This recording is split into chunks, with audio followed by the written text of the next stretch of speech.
Bonjour tout le monde. On me voit? Que Dieu soit béni. Ce matin, nous sommes ici au tabernacle de santé autour de Jésus-Christ notre Seigneur. Et nous sommes là pour apporter une révélation particulière. Elle est typiquement manne fraîche. Elle est divine. Et elle est de haute portée spirituelle. J'ai donc laissé honneur de m'adresser aux aigles. À des gens qui ont en eux l'esprit du Dieu vivant. Des gens qui peuvent comprendre les Écritures et la puissance de Dieu. Je m'adresserai au Fils de Dieu, aux filles de Dieu, car ce message, il est prophétique, il est extraordinaire. La question qui est posée est de savoir pourquoi nous, à la Manne Fraîche, nous sommes des arbres de vie et pourquoi nous sommes aussi des fleurs. C'est ça que je vais réexpliquer ce matin. Nous saluons nos amis et nous bénissons nos ennemis. Ils sont connectés, ils vont penser à insulter. Amen. Quand on n'a pas d'argument, on insulte, on agresse. Amen. Je me tiens ici ce matin, il n'y a même pas un homme sur la terre qui soit capable de contredire. Amen. Car je suis dans la vérité. Amen. Je prêche la vérité. Amen. Je suis une vérité. Amen. On ne peut que me maudire, m'insulter, mais ça ne va rien me faire. Amen. Ça ne peut rien me faire. Amen. Dieu m'a béni, ce n'est pas un homme qui me maudit, c'est pas vrai. Papa de maman, je m'appelle Frère Christ Moïse, le Fils de l'homme, le Machia du Seigneur, l'homme 3 fois saint, qui ne pêche pas, qui ne peut pas pécher. Je défie le diable lui-même de me faire tomber en tentation. Ce n'est pas possible. Et ce matin, vous êtes des saints. 3 fois saints. Vous savez, frère, Jésus-Christ a bâti son église qui est composée uniquement de saints. Il n'y a pas de pécheurs dans son église. Il n'y a pas de pécheurs dans son église. C'est pourquoi toute église, ou avant le culte, ou pendant le culte, il y a des gens qui confessent un péché, c'est l'église du diable. Jésus-Christ, il a racheté son église au prix de son sang.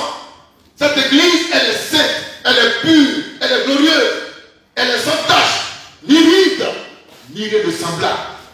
C'est pourquoi ici à la Manne Fraîche, quand on vient ici, c'est pour apporter la révélation sans passer par la confession de péché. Il n'y a pas de péché en nous. Il n'y a pas de péché en moi. Et moi j'en parle avec fierté. Ça fait 30 ans de conversion, je n'ai pas péché aujourd'hui. Et puis je ne vais pas pécher, c'est pas possible que je pêche. Christ est en moi, je ne passe pas beaucoup pour pécher. Les gens pêchent par l'esprit qui est en eux. Et moi en moi réside l'esprit supérieur de sainteté, de pureté, de gloire. Comment faire pour pécher? C'est pas possible. Ça c'était l'introduction de ce matin. Amen.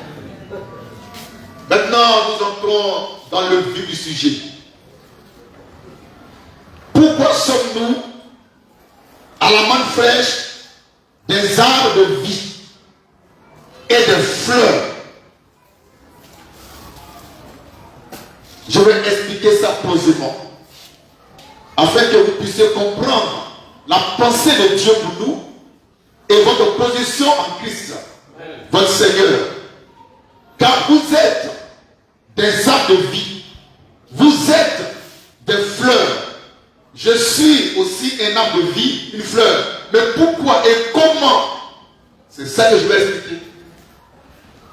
On va lire l'écriture dans Genèse chapitre 2, le verset 8. Quelqu'un d'autre prend Genèse 3, 22 à 24. Et puis je vais expliquer et révéler ce mystère que Dieu nous a donné par la manne fraîche. Je rappelle que ce message est typiquement manne fraîche. Il n'est prêché nulle part ailleurs que dans la manne fraîche et par la manne fraîche. Et c'est la pure vérité de Dieu, confirmée par les Écritures. Là-dessus. Puis, l'Éternel Dieu planta un jardin. Dieu planta un jardin en Éden, Du côté de l'Orient. du côté de l'Orient. Et Et il y mit l'homme il y mit l'homme. qu'il avait formé. Oui. Non, c'est pas ce qu'il veut. On reprend la lecture. Où il a planté, il y a un arbre de vie au milieu, il y a un arbre de la connaissance du bien et du mal. C'est quel verset?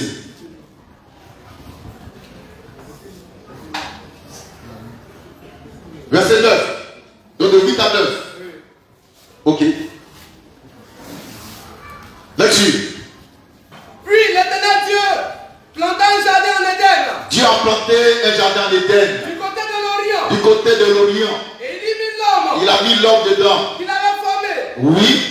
L'Éternel Dieu fit pousser Dieu a fait pousser du sol du sol des arbres des arbres de toute espèce, de toute espèce. agréables à voir Oui.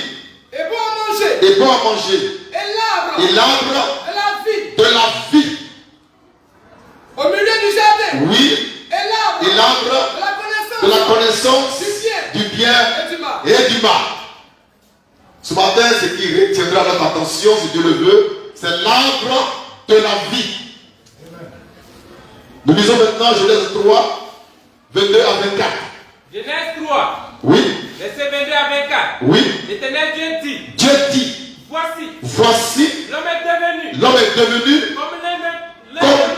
comme l'un de nous pour la connaissance pour la connaissance du bien du bien et du mal. et du mal. Empêchez-le maintenant Empêchez-le maintenant d'avancer sa main, d'avancer sa main, de prendre l'arbre de vie, de prendre l'arbre de vie, d'en manger d'en manger et de vivre et éternellement. de vivre éternellement. Et l'Éternel Dieu Et Dieu, le chassa du jardin d'Éden, le chassa, oui, du jardin d'Éden, oui, pour qu'il cultiva oui, la terre oui, d'où il avait été pris. oui. C'est ainsi C'est ainsi, qu'il chassa Adam oui, et les mis à l'Orient oui, du jardin d'Éden, oui, les chérubins oui, qui agitent une épée, oui, flamboyant, oui, garder le chemin oui. de l'arbre de vie. Amen. Nous sommes au commencement. Dans ce grand jardin, un lieu de délices et de paix, de bonheur, de joie et de prospérité que Dieu a planté en Orient. Il a mis là-dedans l'homme qu'il a créé à son image et à sa ressemblance. À cet homme-là, Dieu a donné une femme. Et Dieu a aussi créé le serpent. Et puis il y a eu un péché qui a été commis. Alors Dieu va prendre des mesures sévères, draconiennes, pour ne pas que l'homme qui a péché puisse prendre l'arbre de vie pour en manger. On va reprendre ce point-là, ce passage. L'Éternel Dieu dit, Oui, là où il va de ça, oui. voici l'homme est devenu comme l'un de nous, L'homme est devenu comme l'un de nous. pour la connaissance du bien L'homme est devenu comme l'un de nous pour la connaissance du bien et du mal. et du mal. Empêchez-le maintenant Maintenant, empêchez-le d'enverser sa main, d'avancer sa main, de prendre l'arbre de de vie, prendre l'arbre de vie de manger pour le manger et de vivre et éternellement. de vivre éternellement. Cet arbre de vie, si Adam en avait mangé, il vivrait éternellement. Amen. Donc c'est l'arbre de la vie éternelle. Nous communiquons. Amen. Je reprends. C'est l'arbre de la vie éternelle Amen. que Dieu avait planté en Éden. Mais quand Adam a péché, Dieu l'a empêché de toucher à cet arbre-là, de peur qu'en mangeant, il devienne éternel. Amen. Il vive éternellement. Donc Dieu a empêché l'homme de devenir un homme éternel en l'empêchant de toucher à l'arbre de vie éternelle. Amen. Nous communiquons. Amen. Je reprends. Dieu a planté un arbre spécial qui s'appelle l'arbre de la vie. Et que ce matin j'appelle l'arbre de la vie éternelle. l'homme a mangé l'arbre de la connaissance du bien et du mal. Et puis Dieu a dit, si je le laisse manger aussi l'arbre de vie, il vivra éternellement. Alors on va l'empêcher de toucher à l'arbre. Qu'est-ce que Dieu va faire? Il va demander à des chérubins ayant une épée flamboyante de garder le chemin qui mène à l'arbre de vie éternelle. Amen. Et Adam n'a pas mangé de cet arbre. Amen. C'est pourquoi il n'était pas éternel. Amen. Alléluia. Mais pourtant, toi et moi, nous sommes devenus éternels. Amen. En Christ, nous avons reçu la vie éternelle. Alors, la question, est-ce qu'on a mangé de l'arbre de la vie? Oh, la parole. C'est le seul arbre qu'on peut manger pour vivre éternellement. Amen. Maintenant, qui d'entre nous a la vie éternelle? Qui lève la main vers moi? Amen. Très bien. Ça veut dire en termes clairs que vous avez mangé de l'arbre de la vie. Amen. Oh, allons-y. Papa et maman. Cet arbre-là, on le trouve au commencement. Il fut un temps où Dieu a demandé aux chérubins de garder le chemin qui menait à l'arbre de vie. Pour ne pas qu'Adam puisse en manger. Mais cet arbre-là, aujourd'hui, il n'est pas sur terre. Parce qu'il fut un temps où l'arbre de vie a été délocalisé. Il est reparti là où il était auparavant. Il est reparti dans le jardin d'Éden qui est au ciel. Car le vrai jardin de Dieu se trouve au ciel. Et c'est là que cet arbre de vie, en quittant la terre, est reparti se replanter. Nous communiquons. Parfaitement. Ah. Pause. Et quand l'arbre de vie est retourné au ciel, et bien les chérubins aussi sont partis. Ils étaient là pour garder l'arbre de vie, qui n'est plus sur terre. Donc eux aussi sont partis au ciel. Dans la présence du Seigneur. Cet arbre de vie doit revenir sur terre. Pour que nous puissions manger pour avoir la vie éternelle. Amen. Alors il va s'incarner. Il va s'incarner pour devenir Jésus-Christ homme. Amen. Qui est l'auteur de la vie éternelle. Amen. Et qui a dit, si tu crois en moi, tu as la vie éternelle. Nous communiquons. Amen. L'arbre de vie qui était au ciel a été planté sur terre dans le jardin d'Éden. Mais après le péché, il est reparti au ciel. Pour ne pas que l'homme puisse toucher et manger dans un état de péché de pécheur. Parce qu'il serait vraiment dommage de vivre pour toujours étant pécheur. Amen. Alors Dieu a pris des précautions.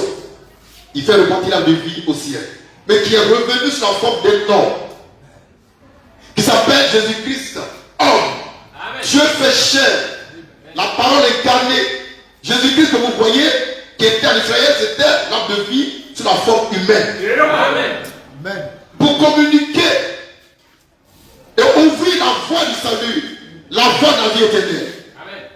Il a dit dans un de ses sermons, Jésus-Christ, dans Jean 6,47, on va lire. Jean 6,47. Oui. En vérité, en vérité. En vérité, en vérité, Je vous l'ai dit. je vous le dis, Celui qui croit en moi. celui qui croit en moi À la vie éternelle. a la vie éternelle. Parce que Jésus-Christ était l'arbre de vie éternelle. Amen. Mais apparu sous la forme humaine. Cet arbre-là, c'était un homme. Amen. Devant Dieu, les arbres, c'est des hommes. Et Christ étant l'homme par essence et par excellence, est aussi l'arbre de vie par essence et par excellence. En Christ va engendrer des arbres de vie. Amen. Oh, pardon. Ils seront systématiquement des arbres de vie éternels. Vous suivez? Amen. Jésus, il a engendré des arbres de vie en tant qu'arbre de vie par essence et par excellence. Prenons l'apôtre Pierre. Qui l'a engendré? C'est Jésus-Christ. Donc Pierre est devenu un arbre de vie. Amen. Parce que, engendré par Jésus-Christ, l'arbre de vie par essence et par excellence. L'apôtre Jean, Qui l'a engendré? C'est Jésus-Christ. En tant qu'arbre de vie, par essence et par excellence. Par conséquent, il est devenu, lui, l'apôtre Jean, un arbre de vie. L'arbre de vie produit selon sa semence. S'il est arbre de vie, alors il engendre des arbres de vie. C'est comme ça que nous, à la manne fraîche, nous sommes devenus des arbres de vie. Mais le mystère, c'est quoi? Le mystère pour que toi tu sois de vie, c'est que tu as transité par un mystère. Parce que Dieu m'a choisi, Jésus-Christ m'a choisi, il a fait de moi d'abord Dieu. Oh, Dieu est l'arbre de vie. Donc il a fait de moi un arbre de vie. Et moi je t'ai engendré pour que tu sois un arbre de vie. Amen. Voilà comment tu es devenu arbre de vie. Amen. Ça va? Amen. Tu comprends? Amen. Ok. Amen. Maintenant, on va lire l'écriture. Dans Jean 8, 51. Vous voyez ce que Jésus dit. Lecture. Jean 8, 51. Oui. En vérité, en vérité. Jésus dit, en vérité, je vous le dis. Je vous le dis. Si quelqu'un garde ma parole, si quelqu'un garde ma parole, il ne verra jamais la mort. Il ne verra jamais la mort. Ça veut dire, il vivra pour toujours. Amen. Il vivra éternellement. Pourquoi? Il a gardé sa parole qui est l'arbre de vie par essence et par excellence. Amen.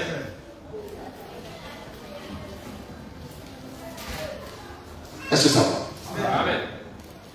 Bien. Maintenant, disons le 152, verset 10.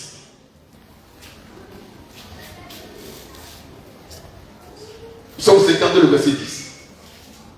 Lecture. Et moi, je suis dans la maison de Dieu. Je suis dans la maison de Dieu. Comme un olivier. Comme un olivier. Verdoyant. Et dit, le psalmiste, qu'il est dans la maison de Dieu comme un olivier verdoyant. Olivier, c'est un arbre. Amen. Et puis il est verdoyant. Ça veut dire qu'il est vivant. Amen. Ça veut dire que la vie est en lui. Amen. Par conséquent, il est un arbre de vie. Amen. Donc on peut remplacer olivier verdoyant par arbre de vie.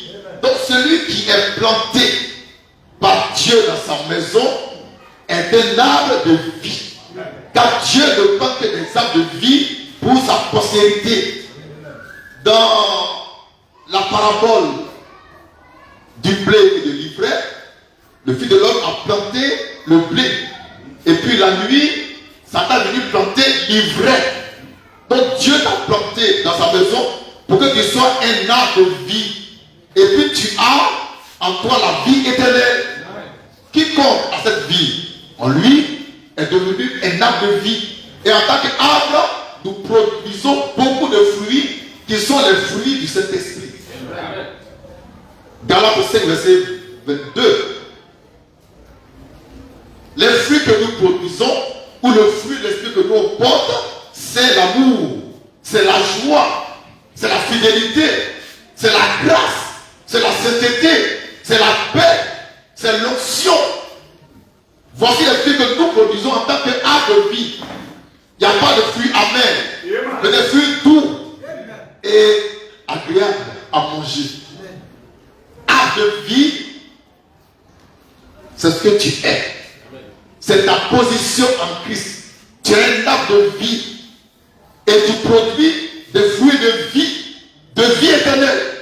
Parce que tu as mangé de l'arbre de la vie éternelle. Qui est la parole du Seigneur Jésus-Christ que je t'apporte encore ce matin. Amen. Vous vous souvenez? Amen. Voilà comment et pourquoi nous sommes devenus des arbres de vie. Jésus-Christ étant l'arbre de vie par essence et par excellence.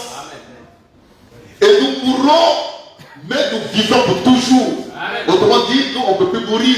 Amen. Jésus a été très clair. Hein? Dans Jean 8, 51, il dit si tu crois en lui, tu ne vas pas voir la mort. Ça veut dire que tu vivras pour toujours. Mais c'est parce que tu es devenu arbre de vie éternelle que tu peux vivre pour toujours. Et ça, c'est ta position en Christ. C'est ce que tu dois retenir aujourd'hui à partir de ce truc-là. Amen. Je suis un arbre, mais un arbre de vie. Ton Donc si tu es un arbre, mais un arbre de vie, car il y a deux sortes d'arbres. Arbre de vie et arbre de mort. Jésus, il a planté des arbres de vie, Satan a planté des arbres de mort. Et chaque arbre va produire selon sa semence. Et les fruits que nous on produit, ce n'est pas les fruits que produisent les arbres de mort. C'est des fruits particuliers. En l'occurrence, l'amour.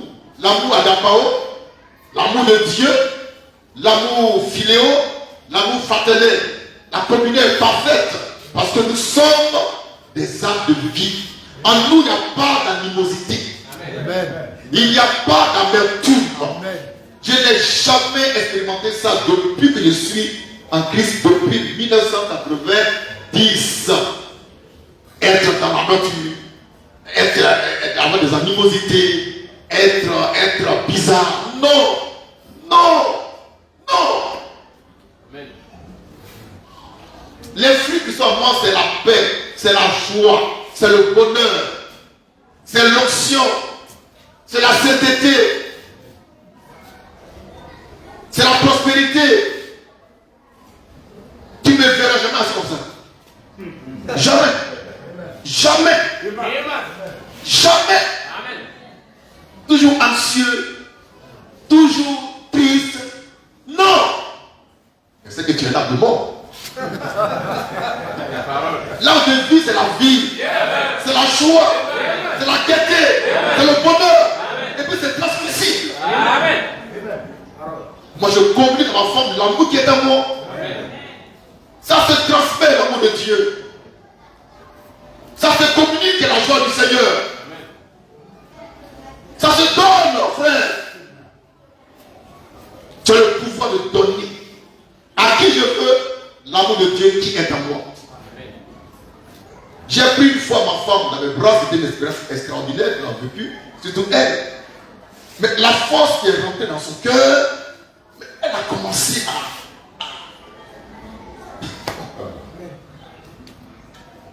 à s'exploiter.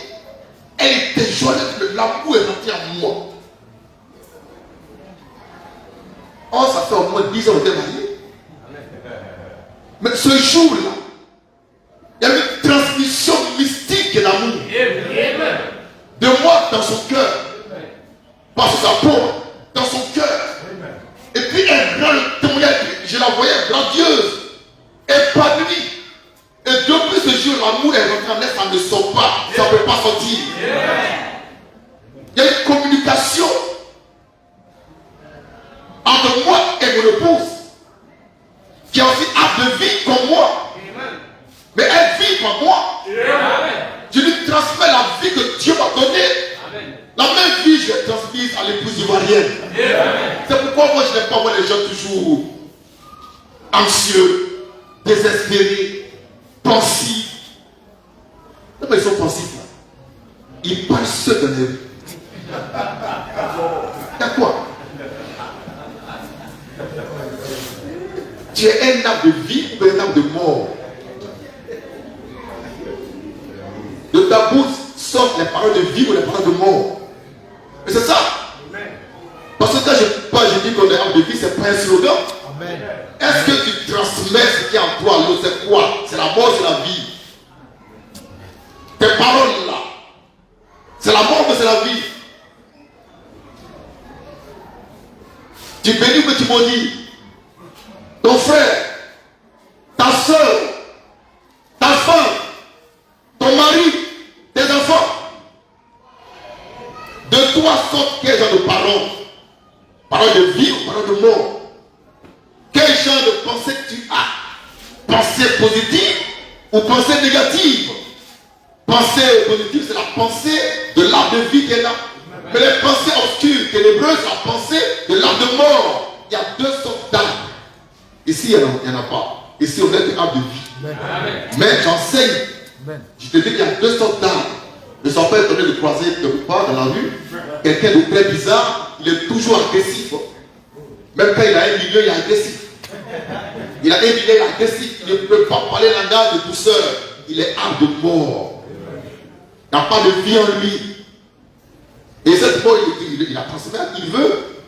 Mais Et si nous sommes des arbres de vie, au feuillage verdoyant, épanoui, notre fruit, c'est la sainteté, c'est la pureté, c'est l'humilité,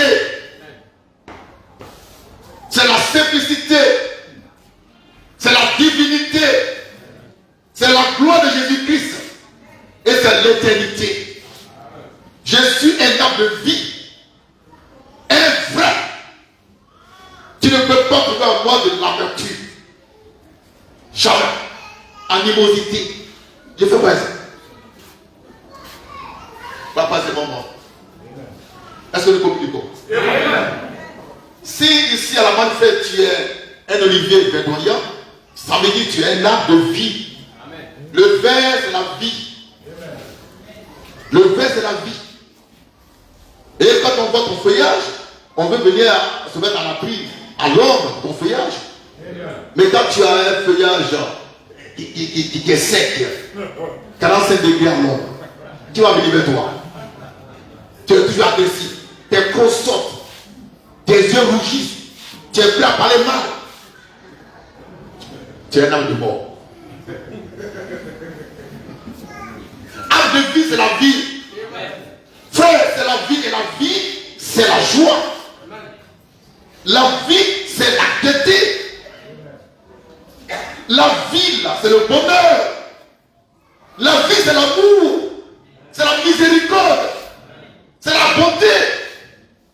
Mais qu'on voit ça à travers tes paroles. À travers ton comportement quotidien. Papa, c'est bon. Arbre de vie, là, c'est une affaire compliquée. C'est pas un slogan pour dire hé, faut venir, je suis un arbre de vie. Non. Produis les fruits en moi. Il faut produire les fruits. Et puis nous on dit, vraiment, toi tu es un arbre de vie. Amen. Olivier verdoyant, planté par Dieu dans sa maison, est un arbre de vie. On va dire maintenant Jérémie. Jérémie 11, verset 16. Pourquoi nous sommes des arbres de vie? C'est parce que nous sommes engendrés. On a été engendrés par le Christ, qui est l'arbre de vie par essence et par excellence. Lecture. Jérémie 11, verset 16. Oui. Olivier verdoyant. Olivier verdoyant. Remarquable. Remarquable. Par la beauté de son fruit. Par la beauté de son fruit. Tel est le nom. Tel est le nom que t'avait donné l'Éternel. que Dieu t'a donné. Ton nom c'est Olivier verdoyant au fruit. Remarquable par la beauté. Remarquable par la beauté de ton fruit. De son fruit. Ton fruit est remarquable parce que il est joli, il est beau. C'est quoi le fruit ici? Le fruit de cet arbre de vie, le fruit de ce olivier verdoyant, c'est quoi son fruit? C'est quoi son fruit? Mais parlez fort. C'est le fruit du Saint-Esprit. Amen. Comment lire dans Galaties verset 22? Le fruit de l'Esprit. Le fruit de l'Esprit est produit par l'arbre de vie que tu es. Alors fais attention à ton comportement maintenant. À ta parole. Amen. Fais attention. Amen. Car chaque mot que tu prononces est un fruit que tu libères. Amen. Chaque acte que tu poses est un fruit que tu libères. Fais attention. Parce que nous, on regarde les fruits. Amen. On regarde ton comportement. Ta façon de parler, c'est comment. Si tu es un chien, tu es un bâtard. Amen. Il y a des gens, matin, ils s'élèvent, ils sont nerveux. On n'a rien fait. Le monsieur, il dort dans sa chambre, il est nerveux, il ne veut même pas qu'on lui parle. Nerveux, femme, c'est pareil. Nerveux, il y a quoi? Et c'est vers les 10 heures, il commence à être un peu, voilà. Nous sommes en train de parler. En train de parler avec qui? Tu sors de la chambre, tu salues ta femme, et bien il y a quoi? Matin, il faut me laisser tranquille. Aïe. Et toi aussi, comme tu es un arbre du diable, là je salue flanquer beaucoup à la mâchoire. Ça ne se fait pas ici au tabernacle. Amen. Jamais. Amen. On peut lire? Galates 5, verset 22. Oui. Mais le fruit de l'esprit, Le fruit de l'esprit, c'est l'amour. c'est l'amour. La Attends. L'amour, quel amour ici? Amen. Levez-vous, on va vous voir. Oh, Père. Amen. Merci.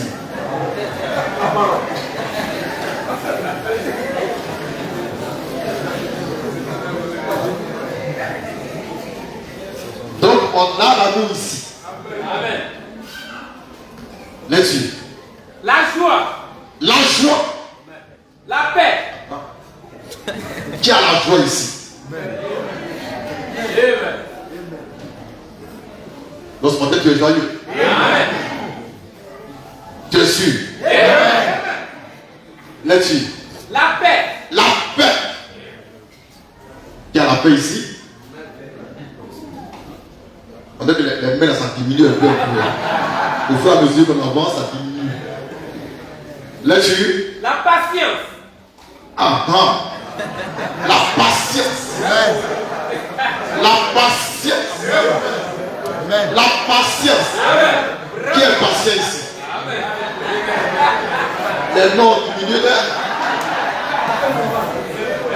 Amen. La patience est un fruit important du Saint-Esprit. Amen. La patience. Amen. Et la plupart des chrétiens n'ont pas la patience. Amen. Ça les rend bizarres, net et agressifs. Une fois, dans la maison, il ne sait pas, il y a eu un moutardenat. Il y a un frère qui avait zaillé. Donc j'étais en train de taper sur sa tête. Et ça m'énervait. Oh, le matin, j'ai prêté sur la patience. La parole. Sur la patience, cette passion. C'est un fruit de l'esprit. On va à la maison. Ma femme était de chez lui. Matin. Tu as parlé de patience, non? Je dis oui, la patience.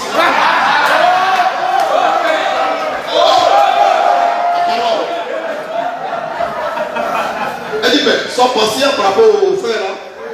Il dit, ah, ok, d'accord. Alléluia. Nous sommes.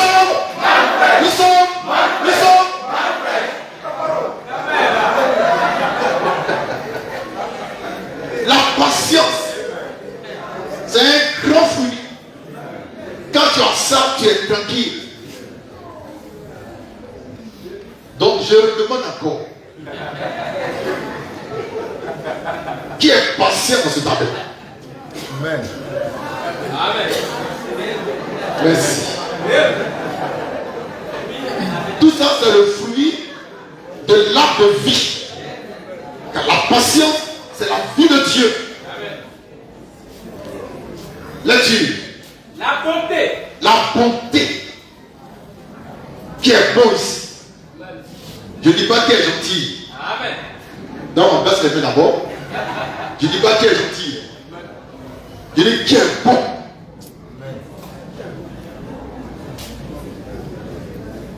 Amen. Amen. Quand quelqu'un est gentil, bon, tu veux 100 francs, tu donnes les 100 francs. Il attend de toi 200 francs. Ça, il est gentil et bon. Et quand il est bon, Amen. il a donné, il a donné. Amen. Ça, c'est la bonté de Dieu. Amen. Mais quand tu redonnes, puis tu réclames un retour. Tu es gentil. Et par ta gentillesse, tu veux que dors dans ton blanc-blanc. Attends, tournant. C'est intéressé. Dieu n'est pas gentil. Dieu est bon. Oh la main. Et nous sommes bons. Parce que Dieu est bon. Les Dieu. La bénignité. La bénignité. Ça veut dire quoi? C'est bienveillance avec Bienveillance. Qui est bienveillant? Les mains là, ça diminue beaucoup. Hein? Et là, il fait comme ça. Ça devient sérieux. Parce qu'on devait la parole de Dieu maintenant. Amen. C'est pas du jeu. Amen. Être bienveillant. Plein de douceur. Quand on te voit, même on est enjaillé. Amen. Quand tu viens à l'église, tout le monde t'entoure.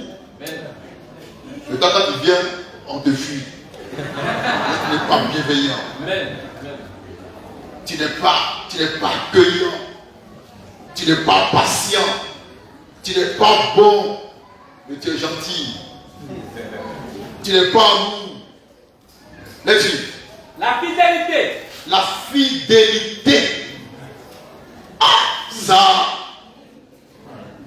Ici, là, qui est fidèle? Bon, maintenant, quand me dit tu es fidèle à quoi? On voit clair dans ta fidélité. Amen. Alléluia. La fidélité, c'est à qui?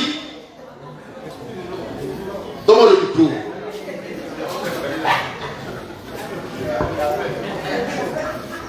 Qui est fidèle? Amen. Tiro.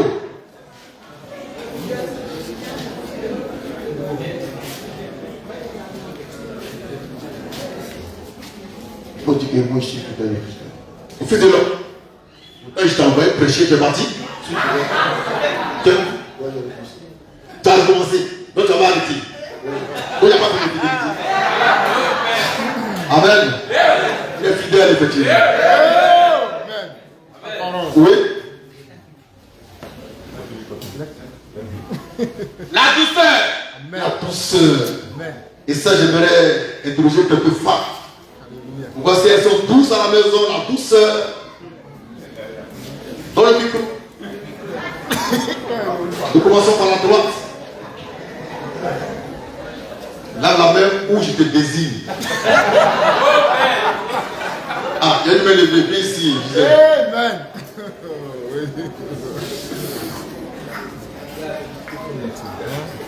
Ça, c'est du concret maintenant. Ton mari est là. Moi, je suis là. Ok. Vas-y. Tu es douce. Tu es sûr. Je vais l'interroger. Lève. Amen. Amen. Je confie. Amen. Merci. Ça peut aller? Il y a quoi encore comme fruit? La tempérance. La tempérance. Tempérance, c'est quoi? C'est la maîtrise de soi. Amen. Voilà, les nerveux là, c'est des âmes de mort. Nerveux, colère, et puis tu tombes, tellement tu es fâché, tu tombes. Il y a quoi? Et puis tu vas faire quoi? À qui? Il y a quoi? La tempérance. Tu dois pouvoir maîtriser les émotions, dompter des sentiments, des sensations, être tempérant, être bienveillant, être doux, être bon, être patient, être amour. C'est l'âme de vie qui produit tout ça. C'est fini? Amen. Frère, en lisant les Écritures, tu prends les éléments du fruit de l'esprit. L'un après l'autre, puis tu vois si tu es dedans. C'est simple, tu fais un examen toi-même à la maison. Tu prends amour, tu regardes. Tu as amour, tu passes à la patience jusqu'à ce que tu sois en bas ou bas. Le dernier point, c'est la tempérance.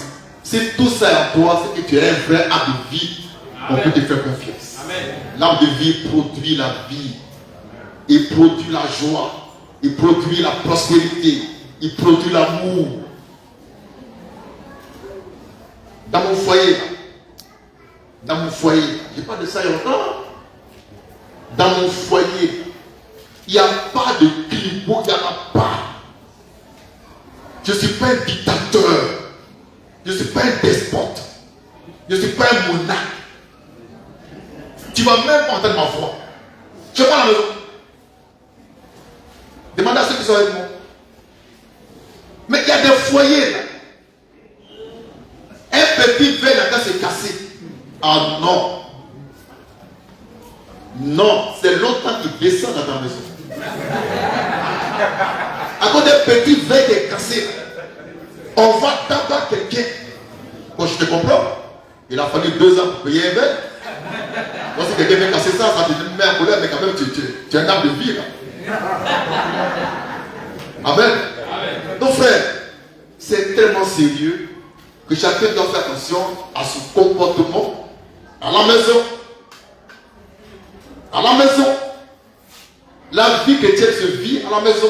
Amen. Avant de venir ici, là, c'est à la maison ce soir, au matin on est là, de 10h jusqu'à 15h. Moi j'ai fini, hein. Maintenant, tu prends ta femme, tu vas à la maison, c'est à la maison, ça se passe. Il y en a même là, ils vont quitter ici. Là. Ils vont se taper dessus jusqu'à vont arriver à la gare. Ils sont à la gare, sa femme prend son taxi, il prend pour lui. Pourquoi ils ne s'entendent pas? Il y a un seul moment où ce genre de personnes s'entendent. Il y a un seul instant où ces gens-là s'entendent. C'est quand ils veulent sauter une femme. Il y a un semblant de réconciliation, un semblant de paix, juste le temps d'éjaculer. Après ça, on revient encore. Tu m'as fait ça, tu m'as fait ceci. Et puis ça devient une vie infernale. Ça ne vient pas de l'âme de vie, mais de l'âme de mort. Que Dieu soit béni. Amen. Le tout dernier passage qu'on va lire, Dieu voulant, c'est Proverbe 11, verset 30. Lecture. Proverbe 11, Oui, verset 30. oui. Le fruit du juste Le fruit du juste est un arbre de vie. est un arbre de vie. Le fruit que produit le juste est un arbre de vie. Ça veut dire lui-même en tant que juste, il est un arbre de vie. Amen. Alors nous qui sommes trois français, on ne peut que des arbres de vie. Amen. Et notre fruit, là même là, les arbres de vie. Quand je te parle là, tu n'es pas enjaillé. Amen. Quand je te parle là, tu n'es pas en joie. Amen. Tu es en joie. Tu es content, tu es heureux même. Ça va? C'est moi j'ai dit, bon écoutez, comme je suis un peu fatigué, il n'y a pas entretien. Les gars. Mais dès que je finis, vous m'agrippez un temps. Ça appelle si vous ne me portez pas au dos pour aller là-bas. Mais je me suis fait une fois. Non? Jamais. Quand je descends de ma vieille voiture, je descends net. Les enfants courent. Ça court. Vous me saluez pourquoi? Amen. Toi, quand tu descends, on ne sait même pas que tu es là. Parce que tu es répugnant. Tu n'es pas accueillant. Mes enfants, là, eux tous ils viennent. Je sais au moins 100 mètres matin. Pourquoi? Je suis un arbre de vie, j'attire les gens. Amen. Je rassemble les gens. Même quand c'est chaud, je dis tout va bien. Amen. Tout va bien. Amen. C'est ça qu'on appelle arbre de vie. Et quand si tu es ça, alors commence à produire les fruits de la vie éternelle. Amen. Que Dieu soit béni. Amen. Merci. Amen.